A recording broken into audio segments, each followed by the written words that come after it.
the target kind of disintegrating.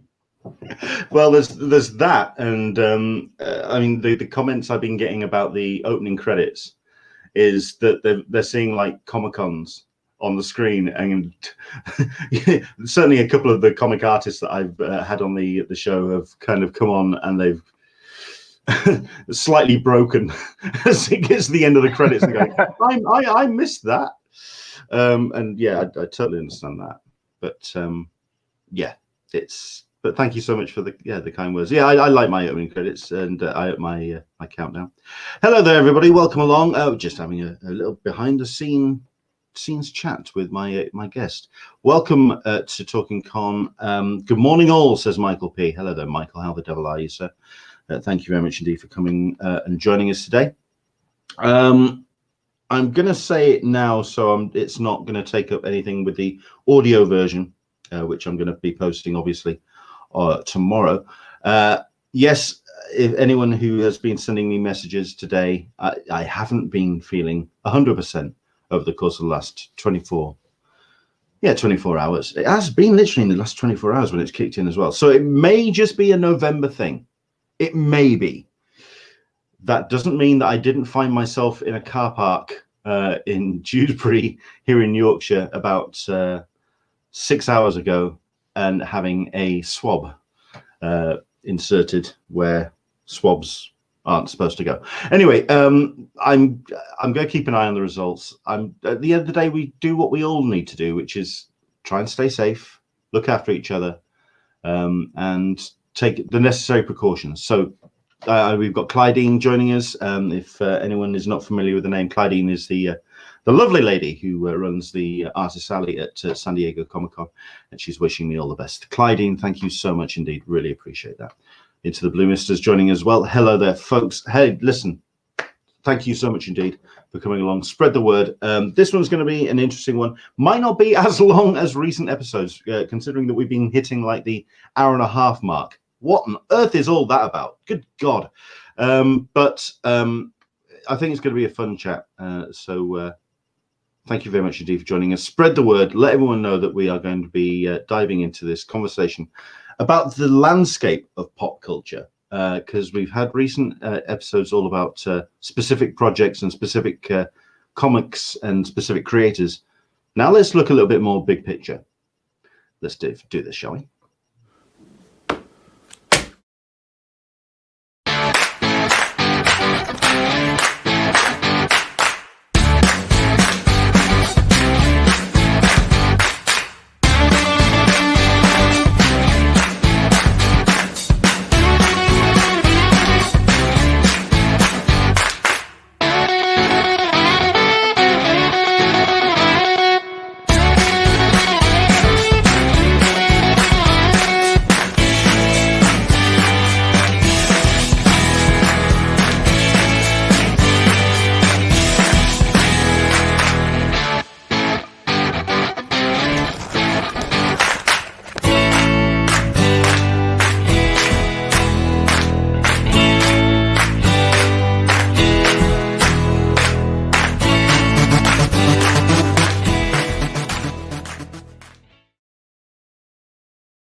Hello there, everybody. Welcome along to Talkin Con, a cup of tea with Englishman in San Diego. No cup of tea for me today because it's all about hydrating. It's been one of those days, one of those weekends. So I've got the 2-pint mug out. I'm on the cordial. I'm on the water. You should all drink more water. I think that's one message we should take out of 2020. Welcome along to Talkin Con. My name is Len Sultana. Each and every Sunday and Wednesday during the lockdown, we are talking comics, Comic Cons, and con culture and pop culture in general. We are very lucky to be joined by a guest today who I think can provide some interesting perspective on the pop culture landscape.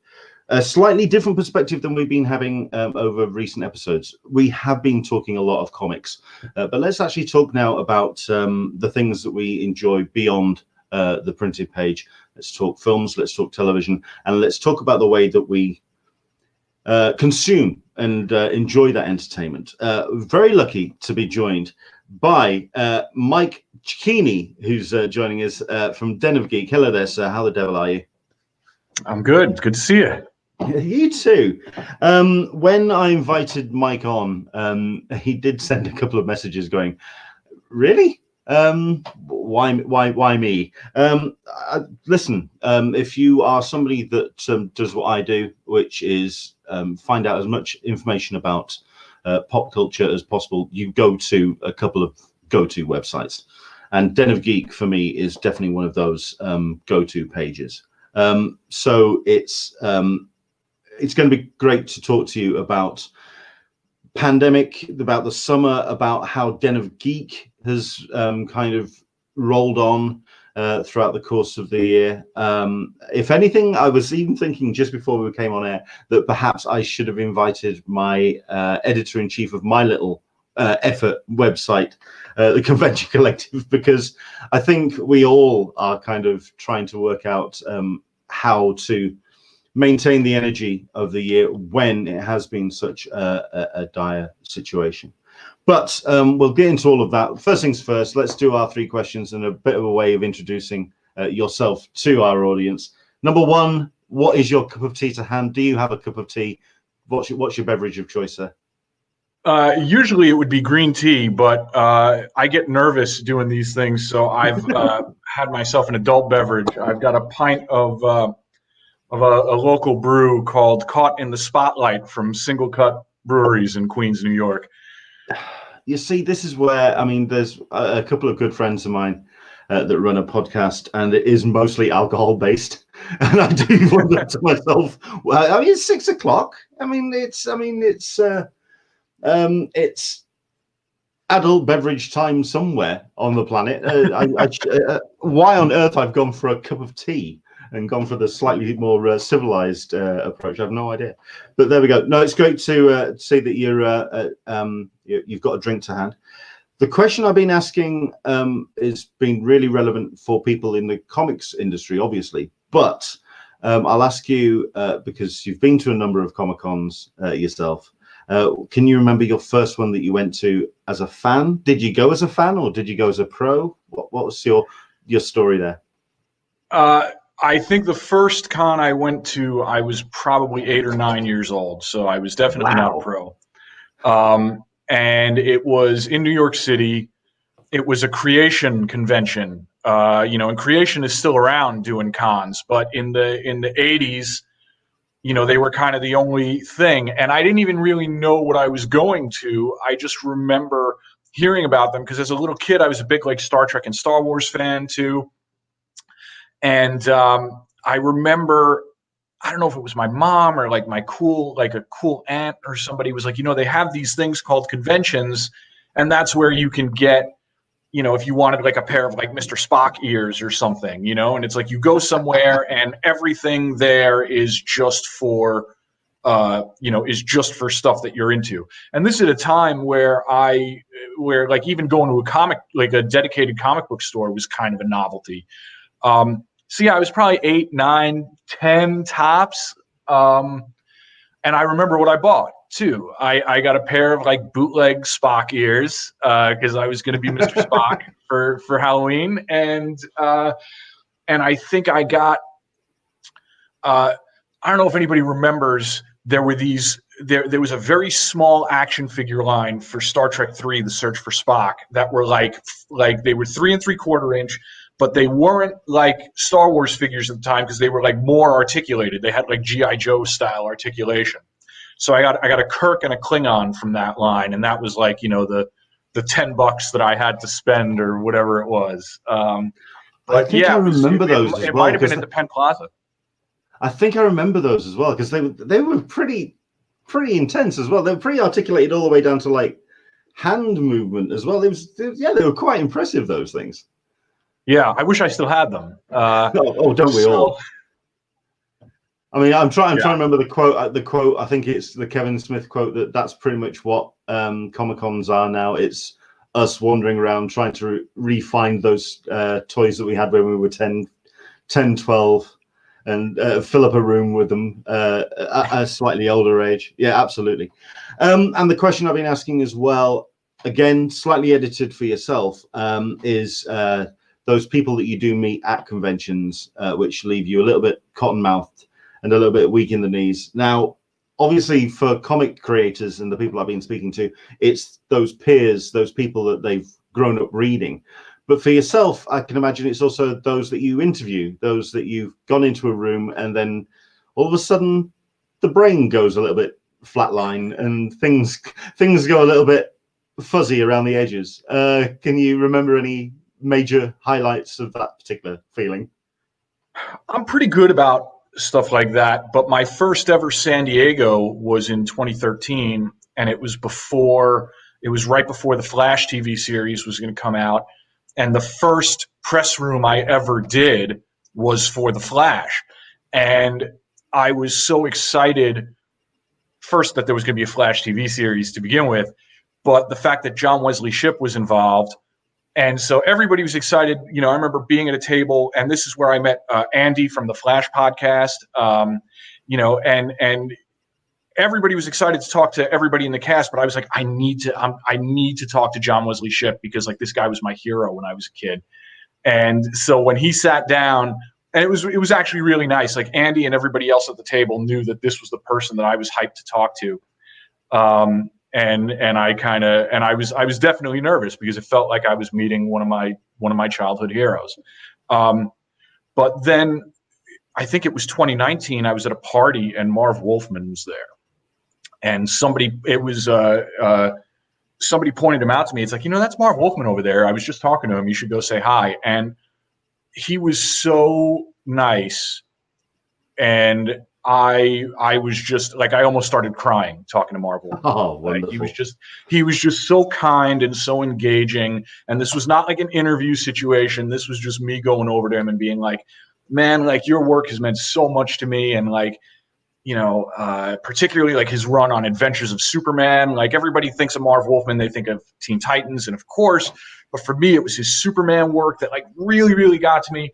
And he was just so nice, and he acted like he had all the time in the world. And so, yeah, these were two ones that specifically because of what they meant to me when I was younger, it just felt like something bigger than my job. That's fantastic. Thank you for those stories.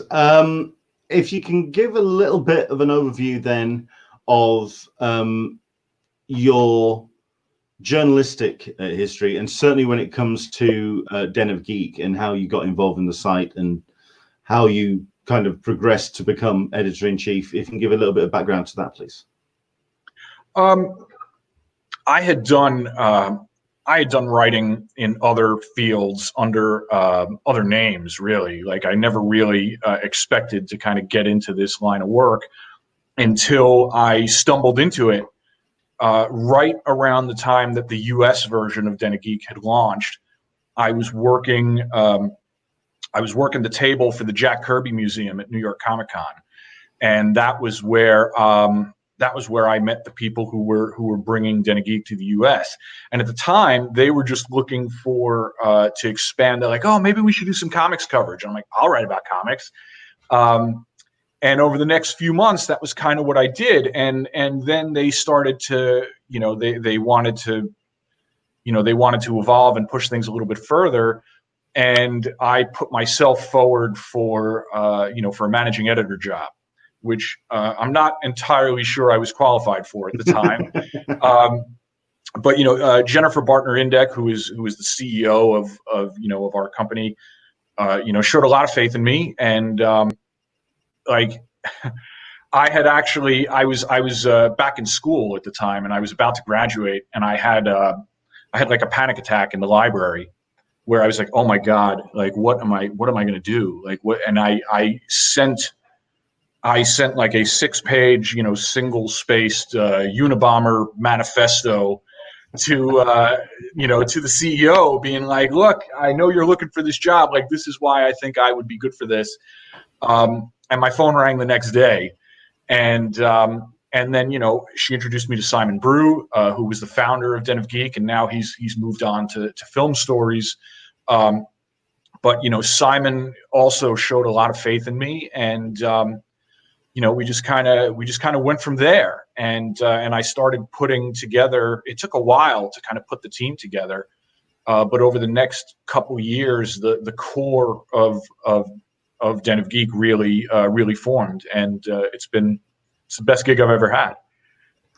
Because I mean, I can imagine it's a very similar setup in the States as it is for the UK when it comes to Den of Geek, in that the year has proven a tough challenge to keep engaged with an audience in terms of the stories that you're posting on the site, the stories that you're commissioning your writers to put forward, and also to try and keep a positive vibe on the site. Because I can imagine certainly around the March-April time, there was that period where you were just feeling that it was just negative story after negative story that cancelled productions, put back dates. And I mean, for example, when I was, because obviously the Convention Collective is more about convention news, and I actually had a contributor going, I'm not too sure I can do this anymore because it's just non-stop cancelled show, put back show, and all of this. What was it like around the time when things really started to go sideways, when you realized that you had to keep a real close eye on the stories that you were posting on Den of Geek just to keep some kind of positive momentum going? It was extra tricky because we had literally just merged the US and UK versions of the site and launched a new design for the site. And so we thought we were off to the races. And then it was literally a week later that things started shutting down. We had printed a magazine for South by Southwest that nobody will ever see. All of these things were happening at once. And so our initial, I mean, I'll be honest, there was a mild sense of panic internally of wow, here we are, we're trying to put our best foot forward now as an outlet, and what is the world even looking like, and are we even relevant to anything, and what are we doing with our lives, So there was definitely an initial scramble of okay, what is this? What does this look like now? Is this just we just recommend stuff for people to watch while they're home? You know what I mean? Or and the reality of the internet is, and Leonard, you certainly know this, bad news sells. You people don't want to hear about a show getting renewed. They want to hear about a show getting canceled. And that's never been the Den of Geek style. Of course we report. I mean, it doesn't mean that everything we write is positive. It's not like we only write positive reviews, and it's not like we don't report bad news or unpleasant things in the industry when it has to be done. But bad news sells. But then it's also when everything is bad news, then what do we do? And it took a while to kind of settle into that. And fortunately, I'm very lucky in that on the movie side, we have David Crow and Don Kay, who are both really, really savvy guys that can speak about the state of the movie industry and cinemas and box office in intelligent and engaging ways that will matter to the audience. And we realized, okay, this isn't about the news itself. It really is about what are we bringing to this. And over the months that have gone on, we've just kind of learned to adapt more of what we cover to that. But it's sad. It's unpleasant. We knew San Diego wasn't going to happen, but it still hurt when they made the call. It still hurt when that weekend came and went and we weren't all out there. So it's. I want to get into that. I want to get into that as well, because that was one of the strangest weekends, especially leading up to it. Considering that, I mean, I've got press pass as well. For some reason, I've managed to get myself press. They've seen fit to give me a press pass for San Diego, and they were actually, and they behaved as though the event was going ahead for real IRL. In other words, we were getting the emails through, and it was almost as if we were all going to be heading out to San Diego that particular that weekend, and it seemed particularly strange to get those emails through. The thing about San Diego is it is a major news hub for updates for pop culture going forward. What did you get out of San Diego at home in terms of any kind of updates? Because when it's something where everyone is seeing it online anyway, how can then sites like yourself and like myself as well, to a very much smaller extent, how can we then make that news relevant? And what happened with that when that vacuum happened, when there was all that news not taking place? I think everybody was a little disappointed with San Diego at home, both like certainly in the industry, like certainly in my industry. I didn't really sense a whole lot of buzz and excitement about it. Maybe it was the lack of major studio involvement. I don't really think it was the fault of the organizers. I think it was really just at that point, the entire world has been on Zoom calls for the last 3-4 months just to survive. So the idea of doing these, of looking at more of them over the weekend might not have been that appealing. It didn't feel like, there wasn't that spontaneousness or that unpredictability to it. And it was tough. It was certainly tough for me to generate that kind of excitement. I think there is a way forward there. And I think, for example, something like DC Fandom managed to generate that excitement. Conversely, I think nobody expected DC Fandom to really be any good. And, it was like, this is going to be a weekend-long infomercial for Warner Brothers and AT&T and whatever. And instead, it was really slick, and they dropped a lot of really big, exciting stuff on people. And the pace was rapid fire. Like it felt like those Saturdays in Hall H, where you're just like, how are we even going to keep up with all of this?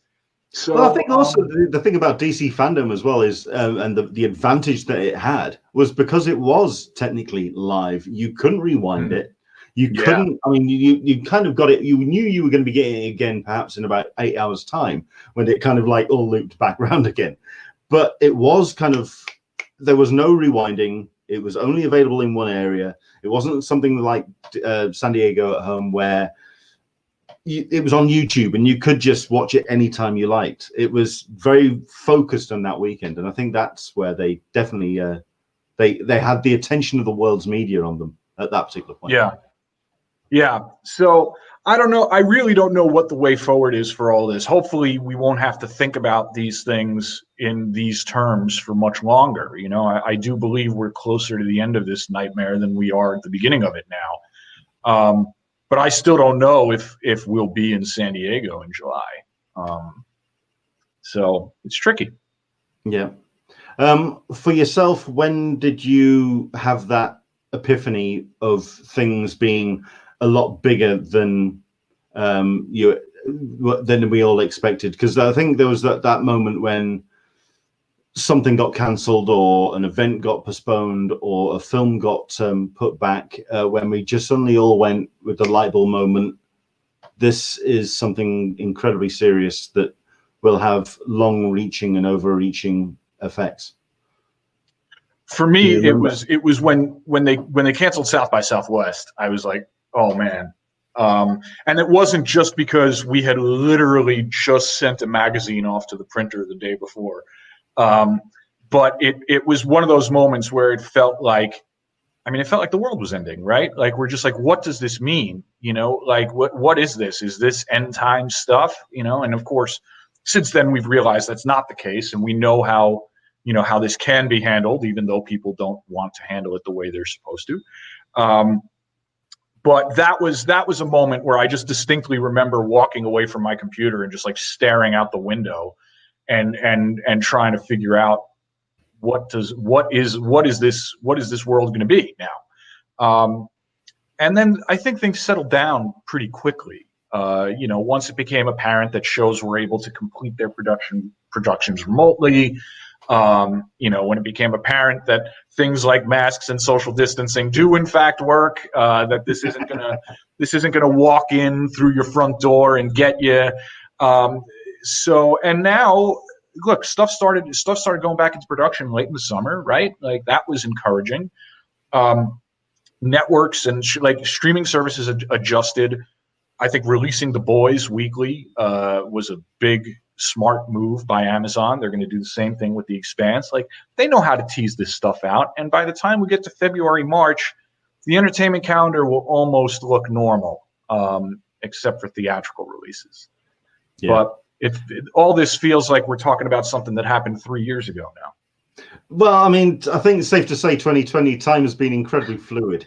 I mean, considering that, like I say, everything started happening back in March. I mean, that was a good 7-8 decades ago, and frankly, it feels like a very strange, fluid time. And I think that's certainly one of the reasons why I wanted to get you on, because the shifting landscape of pop culture. The fact that things have been changing on an almost day-to-day basis in much the same way as it has been for all of lifestyles. What has it been like for sites like Den of Geek in terms of keeping a track on that kind of thing and keeping an eye on the way that when a show or a film gets put back, it's not just a case of a shifting schedule.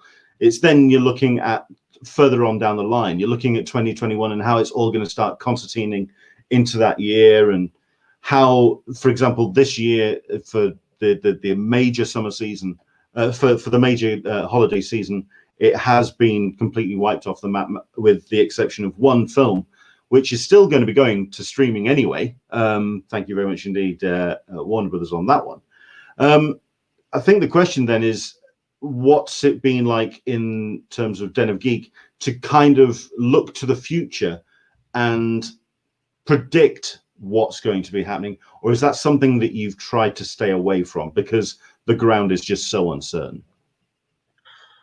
For movies, we've been a little bit more careful, and if you look at the analysis, the kinds of analysis that David Crow and Don Kay have been putting out on the movie section, like, it's been pretty conservative stuff. But with TV is relatively unaffected. What we found with movies is people generally are, unless it's a really, really huge thing like Milan, for example, people don't seem to be shelling out the money for the premium VOD releases, which means that a lot of worthy, interesting stuff just isn't getting the kinds of eyeballs on it that you would expect it to. And of course, that has a trickle-down effect into how people determine what their coverage is going to be.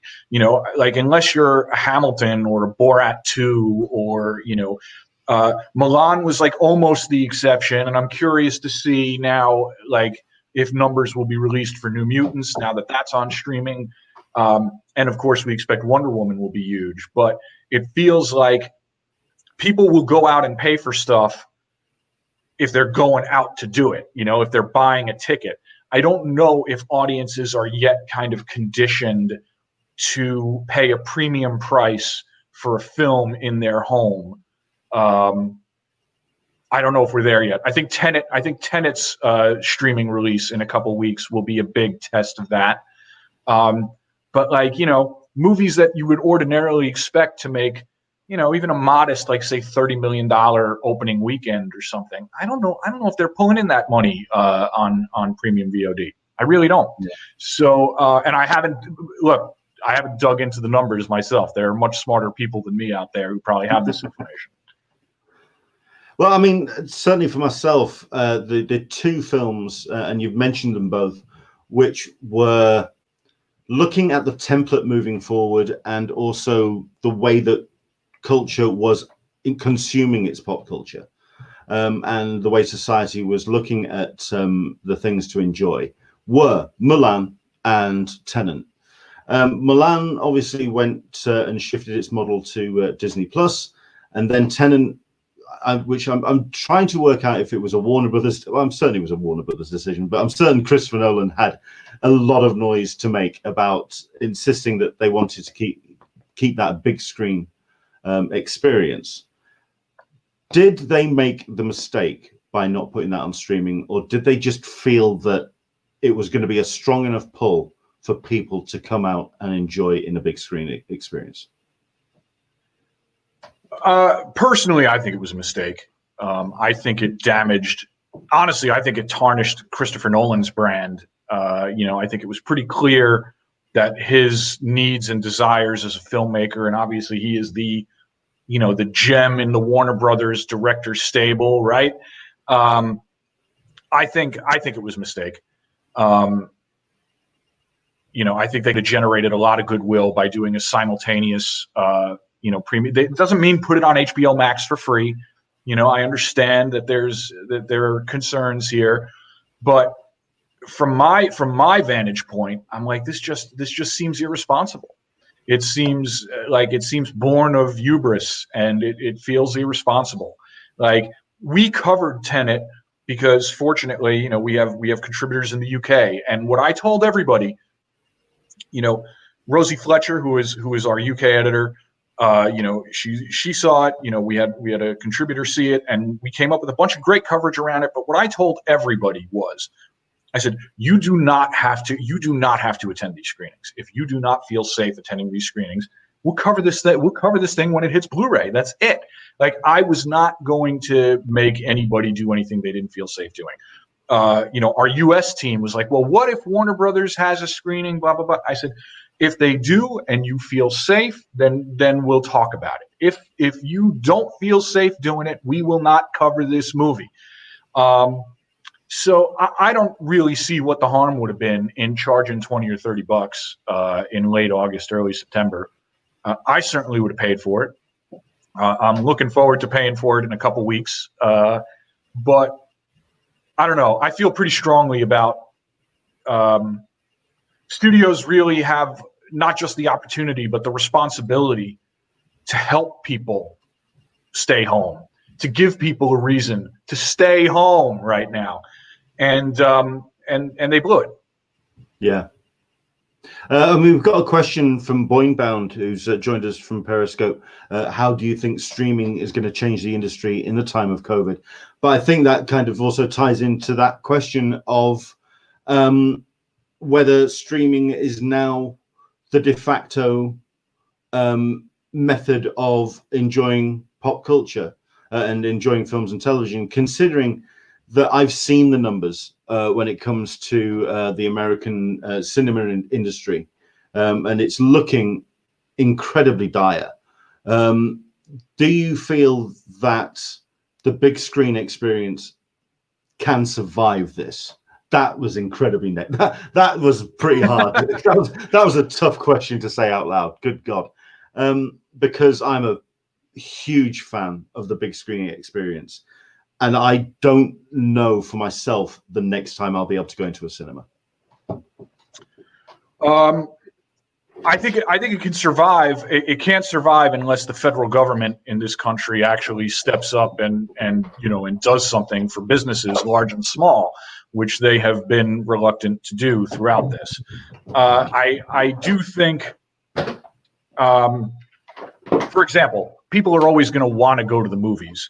It might become more of a boutique experience. I think what we might end up seeing is something more along the lines of, the things that like an Alamo Draft House offers, like a more curated selection of things.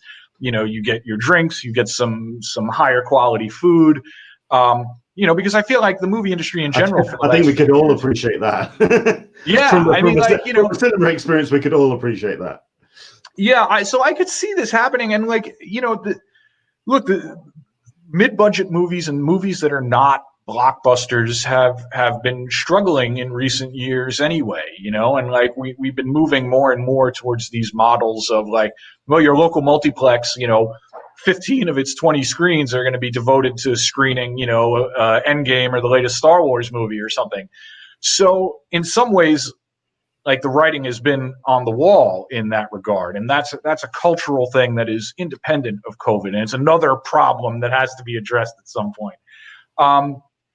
But theaters are going to have to do a little bit of work to get people back in the quantities that I think they need to consider themselves as successful as they have been in the past. You know, I know there's been talk of allowing studios to have theater chains again.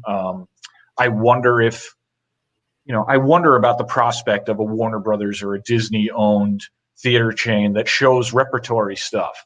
You know, because I'm lucky. I live in New York City, which means if I want to, you know, if I want to see an old movie on the big screen, I can go down to the Film Forum or I can go to the IFC Center and be like, you know, wow, they're showing RoboCop at midnight at the IFC Center. You know, I'm definitely going to do that.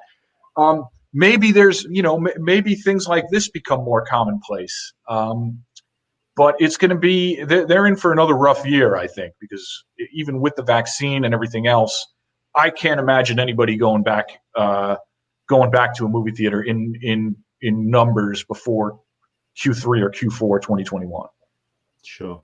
I mean, that's an interesting suggestion about the studios possibly going back into the cinema business. At the end of the day, however, we are very fast approaching a point where if we're going to see those screens stay open, it may be the only option that we have, considering that I know that AMC, which it's struggling in a huge fashion. I understand. Cineworld, it's a very tough situation. To return to the question, then, how you think streaming is going to change the industry? Do you think simultaneous cinema and streaming is going to be the model moving forward? Is Wonder Woman the first real big test for this? Because while we kind of had it with Mulan, although that went straight to Disney Plus, the whole idea of the simultaneous release between a big screen and streaming, it's yet to be tested with a major tentpole movie. And I think Wonder Woman 84 is the first one which is going to test that moving forward. I think the question I'm asking is not only is that going to be the model moving forward, but also should it be, considering that we are, like you say, hopefully seeing the end of this nightmare approaching us with the news of vaccines? I think in any case, if nothing else, the theatrical window is going to be shortened. And we saw Universal cut a deal where, you know, the theatrical window on some releases could be as short as something like 17 days. And I think that will make sense for certain releases, particularly like middle and smaller budget films. You know, like Universal is perfect for that, because think about how many great horror movies Blumhouse releases through Universal in the course of a year. And, you know, are all of these necessarily must-see for most people on the big screen in a crowded theater? Probably not. You know, like there's plenty of people, myself included, who like having the experience of seeing something like that on the big screen, and like you know, getting the, you know, the audience gasps and everything but middle and smaller budget movies having, say, a 2 to 3 week theatrical window before going to streaming, I think is only going to help get more eyes on those movies. It doesn't necessarily help theaters in the long term, but if it means that more people are going to have more entertainment options and that they're watching more than just the biggest blockbusters of the year, I think that's a good thing. If it also means that certain movies that might not have had a theatrical release at all, you know, maybe get a really short one, and those are day and date, I'd be in favor of that too. Look, I love the Marvel Cinematic Universe. I love Star Wars. It's obviously good for business from a Den of Geek standpoint. I love it personally, but we do want to see more people getting, you know, like getting their eyes on a wider variety of genre movies too. Sure. I like Clydene's comment here. Clydene's comment is rather cool. We have boutique theaters here in San Diego, and they're great, except when people get drunk. Well, I think that's pretty much, that's pretty much the case. Toby's got a comment as well. Suggestions to the theatre companies: open up more drive-in theatres. That seems to have been something that has seen a return in 2020, and yeah, it's again, it's that whole idea of having a communal experience, which for myself is part of the big screen experience. And Clydene's also put in another comment. I'm not sure if my message got through before, but I did pay $30 to see Mulan on Disney Plus, and I was happy to do so. I would have loved to have seen it in the theater, but it wasn't worth risking my life. Absolutely. The thing that we, as pop culture enthusiasts, for myself and for yourself, no doubt, have been seeing over the last couple of years is the releases coming out in Christmas, releases coming out in the summer, and that chase to the $1 billion movie. The billion dollar mark. So your Endgame, your Star Wars, etc. Have we seen the end of the $1 billion movie? That's a very good question.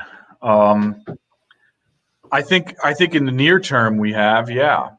I think Wonder Woman was probably Warner Brothers' best shot at $1 billion movie in the immediate future. I mean, like, as hyped as I am for Dune, which was probably my most anticipated movie. You have no idea. that was when pandemic was kicking in. I actually turned around and said, if there's one film that would actually get me going to a cinema, it was Dune. I don't know if that would still be the case if it was released as is, but you have no idea, man. That one hurt. That one hurt when it got it got announced. Me too. But is that $1 billion movie? Like, knowing what you know about Dune, like, as awesome as that movie looks, does that look like $1 billion movie to you? Does that look like something that's just going to, like, pack them in, like, every night? Like, I think Dune will do very well when it's released. But, you know, that never struck me as like a late December, $1 billion chaser to me. It's just too cerebral and weird.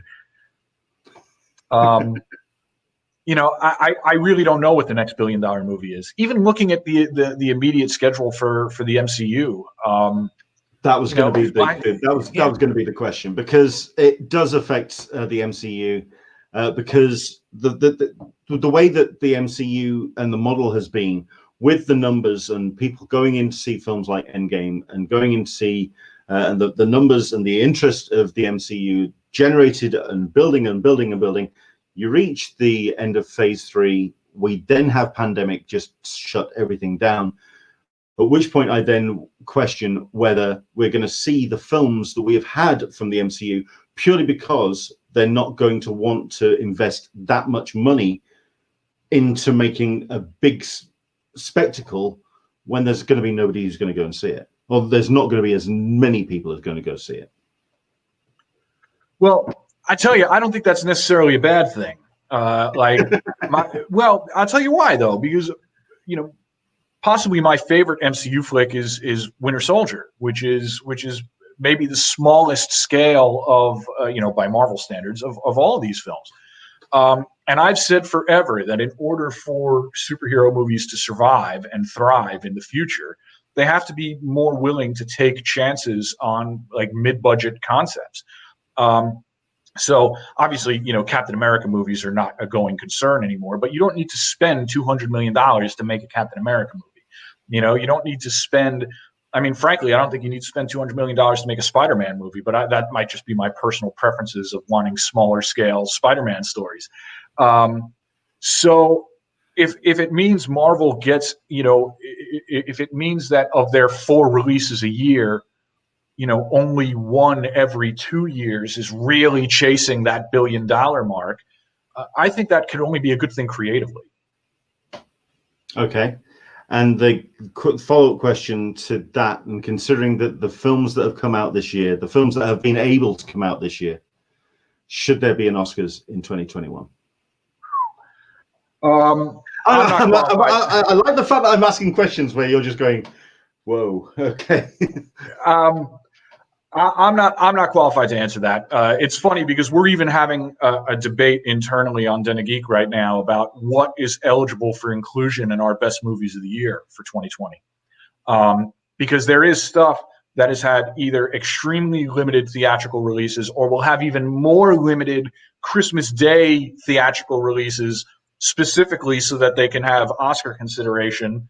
But it's like if nobody in the audience has been able to actually see these movies, if they're not getting streaming releases as well, they don't have to be free streaming releases. Like people can pay to seek out their art,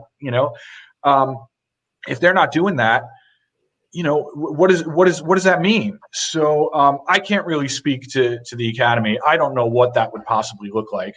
I do think from a public perception standpoint, it's going to end up with a lot of movies, a lot of potentially great movies like One Night in Miami or Nomadland or whatever that people just have not seen. So like when the Oscars come around in the spring, how many of these films will the audience have been able to see at that point? And I don't know what to make of that. I'm sure that if David Crow, our head movie critic and movies editor, is watching, he's probably tearing his hair out over my answer right now. So, yeah. Well, I mean, it's safe to say that we're not going to be having Artemis Fowl nominated, so I think we're safe in that regard. Sonic the Hedgehog, yeah. Or Sonic the Hedgehog, which I think, yeah. I'm really curious as to what the posts that you've been putting up on Den of Geek, how things have shifted in terms of what people. I mean, you obviously have been seeing the hit rate. You've been seeing the posts and the viewing numbers. I'm curious as to how that has shifted over the course of the summer. Has there been more interest in gaming posts? Has there been more interest in the streaming posts? What's been the perspective of the audience coming to Den of Geek, and how's that shifted with everyone being pretty much stuck at home? It hasn't shifted as much as you would think. Obviously, movies is struggling a little from just like a pure volume standpoint, but that is just simply because there isn't as much. If you look at it, like I look at everything based on what the calendar looks like that year. So, there's just simply less to bring in the volume that we're associated with that year, like this year. It doesn't mean that the interest isn't there, and it doesn't mean that that the work isn't being put in by my team or that the quality is any different. There has been an uptick in games, for example, but I don't even know if that's necessarily pandemic related because our games team, which is led by John Saavedra, our games editor, has been working really hard over the last 2 or 3 years to make games a genuine destination on the site, and not just one piece of something that a site that's primarily movies and TV does. So yeah, is some of that probably driven by people looking for more stuff that they can do at home? Yeah, absolutely. And like the next gen consoles just launched, sure. But I think it really just speaks to the quality of the work that's being done by my team. The fact that our movies department is still movies is always like the biggest thing on the site. That hasn't changed. Like TV is the thing we can count on all the time, but more people come to us for movies than anything else, and that's because of the strength of the quality of the work that my team puts out there. So any fluctuations in volume, I always just blame the entertainment calendar. Things will normalize as studios get used to whatever this new reality is until we can all go back to theaters. Which kind of begs the question, because that was going to be where I was going to head into next, because let's talk about 2021. Which is why I was kind of asking about the interest of what people are coming to the site to read, because in 2021 we're going to be seeing a lot of films that have been pushed into the calendar. It's going to get a very packed 12 months and the rest. What's been the conversations within Den of Geek in terms of how that's going to happen, how that's even going to work with a major release coming out every week, if not twice a week? That will be that's the best problem you could possibly have in my line of work. Point, yeah. Both professionally and personally, the idea that 2021 can just be, an absolute embarrassment of cinematic riches. There's really nothing to worry about there. I think the real question is like how much stuff really gets shuffled around. Like, is Marvel really going to still try and release 4 movies in 2021? Will that kind of next tier of blockbusters? Like for me, I'm very curious about the new Mortal Kombat movie. I'm really curious about Snake Eyes. And of course, something like Dune, which has the potential to be, the big sci-fi franchise for grown-ups, I guess, is probably what the studio is betting on. I don't see any downsides here. I don't see any downsides for the audience, and I certainly don't see any downsides for people in my line of work. Okay. When do you think that will start kicking in then? Because we're still having very severe numbers on both sides of the Atlantic and across the globe. While I guarantee a lot of people will be looking at January 1st, almost like a line in the sand. Let's return to some kind of normality. At the end of the day, that's simply not the case. It can't happen like that. We have to be realistic about when we are going to be returning to some kind of normality. When I talk about a packed calendar year, I could even be talking just about a packed calendar summer or Q3, Q4. When do you feel that we could start seeing some kind of equilibrium when it comes to pop culture? In my head, I have an imaginary goalpost of 100 days into 2021. I'm not basing this on anything scientific. I'm basing it on, when I expect vaccine rollouts on both ends of the Atlantic to start taking effect. Even though I don't know when I'm going to have a vaccine in my arm, but when enough of the population starts getting this, that, even if we can't relax all of the practices that we're doing right now, that we can start to gather in certain ways with a clear head and less risk. So that's spring, 100 days. And then I think with that, you have to tack on another 4 to 6 weeks. So I'll be honest, Leonard, I don't expect San Diego to happen. If it happens and there's a vaccine in my arm, I'll be there. As for the rest of my team, my policy is going to apply, which is if you don't feel safe doing anything, you don't have to do it. I don't care if it's a screening. I don't care if it's a con. No questions will be asked. But if there's a vaccine in my arm and I feel safe, I'll be there. But that's kind of the earliest I could really see like normal is July. Yeah. Well, I mean, the two conditions for myself were a vaccine and a certain Cheeto being voted out of office. So thankfully we've had one. And we're hearing great news about the second. So fingers crossed. I'm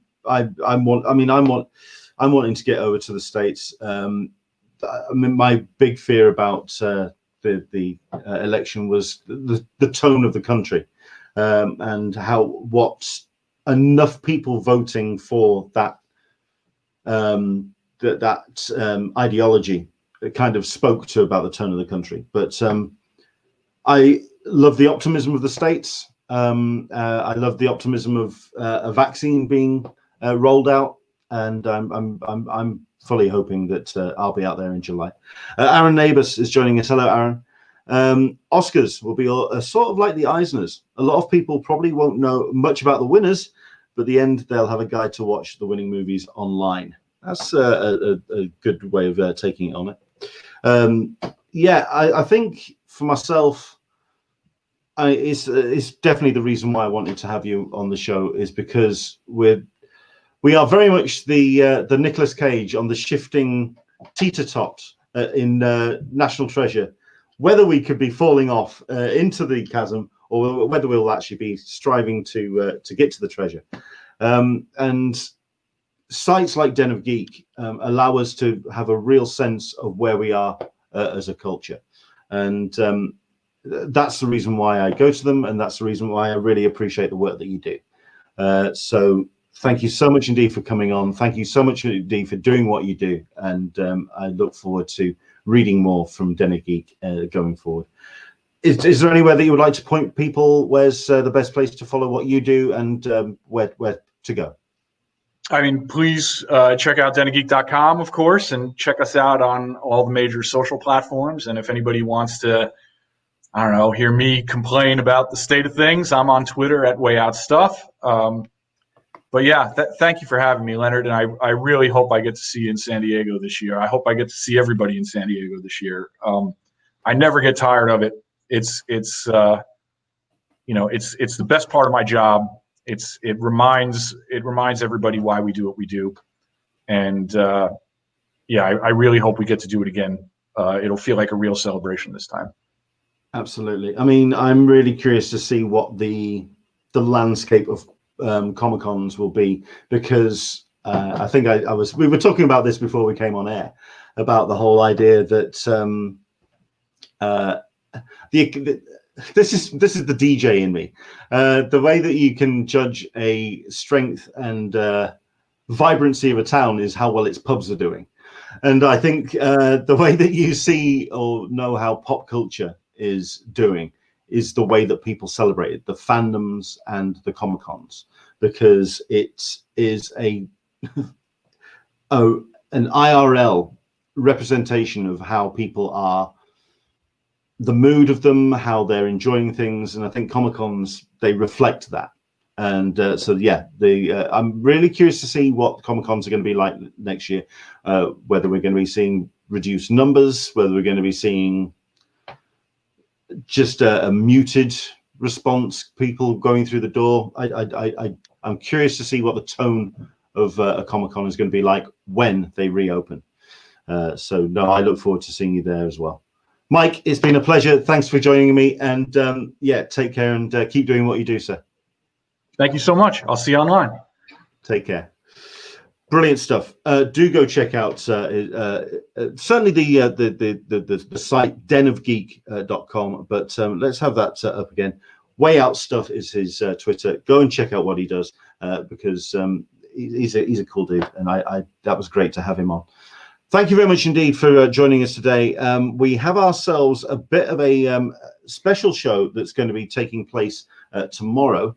That's if I'm feeling up for it, but that's the hope. Basically, we're going to be doing a special drop-in incidental episode talking to Jason Inman and Ashley Robinson. This is about Jupiter Jet, the latest volume of that graphic novel, which recently went out on Kickstarter, but they're now taking it to print. We're going to be talking to Jason and Ashley about that. Slightly different time to what we usually do. Usually we're 10 a.m. Pacific, 1 p.m. Eastern, 6 p.m. GMT. However, Ashley and Jason are not going to be available on the West Coast until after 4 p.m. in California. In other words, it's going to be 4 p.m. Pacific, midnight GMT. So a bit of a late one for me, but I'm going to set up somewhere quiet so I'm not disturbing the rest of the house. Going to be talking to Jason and Ashley about Jupiter Jet. Looking forward to talking to them. Possibly something a little bit different about the White Noise Studios live stream. We've got to kind of get that details sorted out. More information about that at the beginning of next week. But I'm certainly looking forward to announcing the special guest which you're going to be having on Wednesday, not only the 25th, but also the 2nd of December as well. Keep your eyes open. Follow me on social media, Englishman SDZC, of course. We'll try and get as much information to you as quick as we possibly can about our shows. But certainly for tomorrow, Jason and Ashley talking Jupiter Jet. Aaron is joining in and saying Jupiter Jet is a great read. I'm a big fan of the original book. Yet to read this new one, so looking forward to talking to them about that. And that's us. Thank you very much indeed for joining us. Thanks to Mike for joining us. Thanks for you for watching today. Talkin Con, A Cup of Tea with an Englishman in San Diego, returns next Sunday. Hopefully you can join us for that. From me to you, we'll see you later. Bye-bye.